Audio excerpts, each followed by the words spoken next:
नमस्कार दोस्तों, जय जोहार। मैं कौशल तिवारी और बिहनिया संझा में आपका स्वागत है। मोदी सत्ता का बजट इस जल्द ही आने वाला है और इसे लेकर विभिन्न तरह के संगठन अब दबाव बनाना शुरू कर दिए।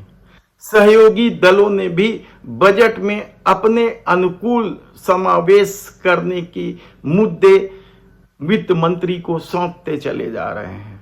चंद्रबाबू नायडू हो या फिर नीतीश कुमार के दबाव में क्या बजट इस बार कुछ अलग हटके होगा या फिर निजीकरण की सुनामी आ जाएगी, क्योंकि देश के प्रधानमंत्री नरेंद्र मोदी ने रूस में जाकर जिस तरह की बयानबाजी की है कि वे 3 गुना ज्यादा ताकत से काम करेंगे, तो क्या अब 3 गुना ज्यादा ढंग से सार्वजनिक क्षेत्र की कंपनियों का निजीकरण होगा, जिसमें बैंक सेक्टर भी शामिल हो जाएंगे, LIC भी होगा।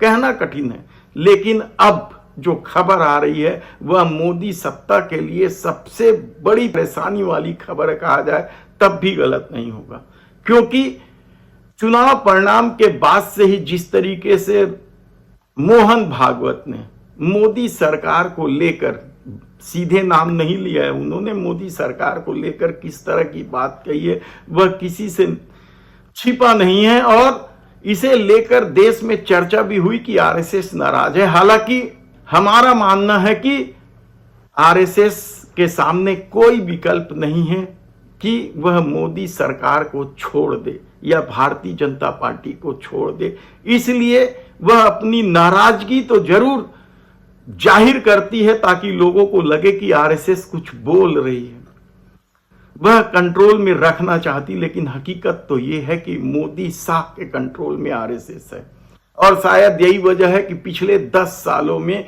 RSS के जितने भी अनुसांगिक संगठन हैं उसके अध्यक्ष देश के प्रधानमंत्री नरेंद्र मोदी या गृह मंत्री अमित शाह की मर्जी से बनाए गए।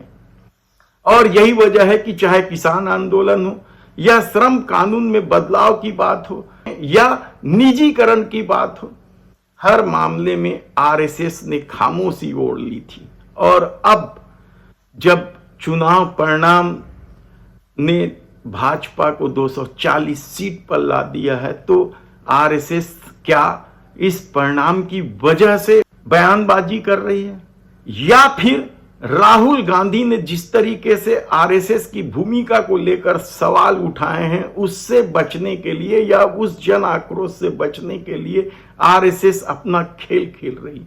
कहना कठिन है, लेकिन पिछले दिनों RSS के अनुसार संगठनों के नेताओं ने वित्त मंत्री सीतारमण से मुलाकात करके अपनी बात रखी है और बजट में उन मुद्दों को शामिल करने की बात कहते हुए यहां तक कहा है कि मिडिल क्लास का ध्यान नहीं रखा गया तो आने वाले दिनों में स्थिति और बेहद खराब होगी। यही नहीं, किसानों को लेकर भी कहा जा रहा है कि RSS के जो किसान संगठन है उन्होंने मांग पत्र दिया है कि जो सम्मान निधि है उसे बढ़ाया जाए। तो श्रम कानून को लेकर भी मजदूर संघ ने भी अपनी मांग रखी है कि मनरेगा का बजट बढ़ाया जाए, मनरेगा में जो कार्य दिवस है उसे 200 दिन कर दिया जाए। याद कीजिए आपकी मनरेगा को लेकर देश के प्रधानमंत्री नरेंद्र मोदी का क्या मिजाज था या क्या सोच थी, वह इसे कब्र तक कह दिए थे। लेकिन यही मनरेगा है जो कोरोना काल से लेकर विपरीत परिस्थितियों में इस देश के लोगों को राहत दी है। कहा जा रहा है कि मिडिल क्लास के लिए भी RSS ने अपनी मांग पत्र में कहा है कि GST से लोग परेशान हैं और निश्चित रूप से GST ने इस देश में महंगाई तो बढ़ाई है, आम लोगों का जीवन भी नारकी कर दिया है, कहा जाए तो गलत नहीं होगा। ऐसे में क्या अग्निवीर योजना को बंद करने की बात RSS ने कही है? कहना मुश्किल है, क्योंकि कहा तो जा रहा है कि अग्निवीर को लेकर चर्चा तो हुई है। कांग्रेस इस मुद्दे पर अड़ी हुई है, वह साफ कह रही है कि अग्निवीर योजना को बंद कर दिया जाए। तब यह लोकसभा के चुनाव में बड़ा मुद्दा था, तो क्या RSS भी इसे बंद करवा देना चाहती है? लेकिन कहा जा रहा है कि अब आरएसएस दबाव बनाने के मूड में है। मोदी सरकार आरएसएस के अनुसांगिक संगठनों की मांग पत्र पर कितना सहमत होती है, क्योंकि मोदी सत्ता का अपना खेल है। वह सब कुछ निजीकरण कर देना चाहती है, भ्रष्टाचार को सिस्टम में ला देना चाहती है, और महंगाई और बेरोजगारी इस दौर में वह क्या कुछ करती है बजट में देखना होगा। धन्यवाद।